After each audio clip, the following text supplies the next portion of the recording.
There was a time in America when the path at the end of life was clear. You worked hard, you stayed loyal to a company, and in return you were promised security. It wasn't extravagant, but it was guaranteed. A paid-off house, a steady pension check, a retirement built on solid ground. Today, that guarantee has largely vanished, replaced by anxiety. We are told that we are richer than ever, yet the average American approaches their golden years not with peace, but with a calculator and a pit in their stomach, watching the stock market ticker to see if they can afford to stop working. How did we get here? How did the most prosperous nation on earth shift the entire burden of financial risk away from massive institutions and onto the backs of individuals? This isn't just a story about money. It's a story about a fundamental shift in the American social contract.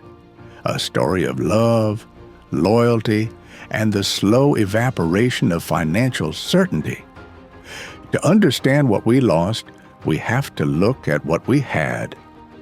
Let's go back to 1955. Meet the Millers. Robert works at the local manufacturing plant. Mary runs the home. In Robert's day, money felt different. Until 1971, the dollar had a tie to gold. Inflation existed, but the cash you stuffed under the mattress didn't feel like a melting ice cube. There was a psychological anchor to the value of your labor. But the biggest difference was the relationship between employee and employer. Robert didn't expect to get rich quick. He expected a trade. He gave the company his prime years. In return, the company took care of his later years. This was the era of the defined benefit pension. The company managed the risk. If the stock market crashed the year Robert retired, that was the company's problem, not Robert's. He knew exactly what his check would be every month until the day he died. It allowed people to sleep at night. It allowed them to plan. But as the 1970s turned into the 80s, the winds changed. Globalization and new economic theories began to erode the foundations of that stability.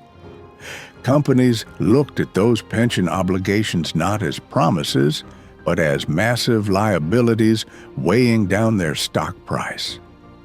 A new philosophy took hold: shareholder value above all else. The goal shifted from long-term stability to short-term quarterly profits. And to boost those profits, companies needed to shed weight. Enter the 401k.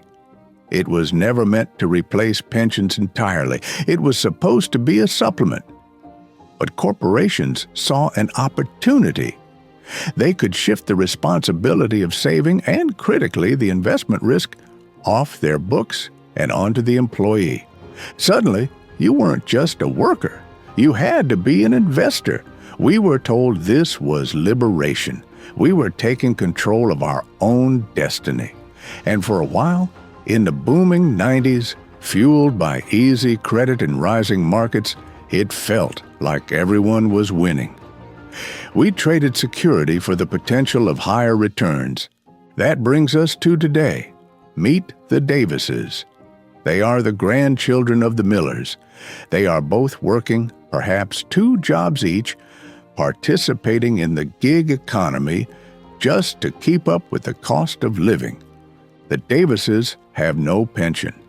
Their retirement depends entirely on the unpredictable waves of the stock market. If a recession hits right before they plan to retire, their life savings could be cut in half overnight. The risk that corporations used to bear is now entirely theirs. Furthermore, the anchors are gone. Their money isn't tied to gold. It depends on central bank policies. Company loyalty is a relic of the past.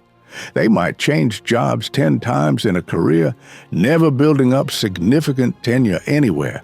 They are financially adrift in a way Robert and Mary Miller never were. We have gained many things since the 1950s. We have better technology, better medicine, and more choices. But we must honestly ask what we have lost in the exchange. We traded a floor under our feet for a lottery ticket in our pocket. So, I put the question to you. Look back at your own history and the history of your parents.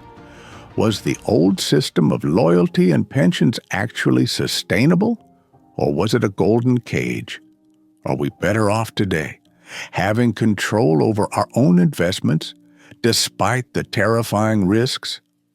The social contract changed right under our feet. Did we get a good deal? Share your story and your opinion in the comments below.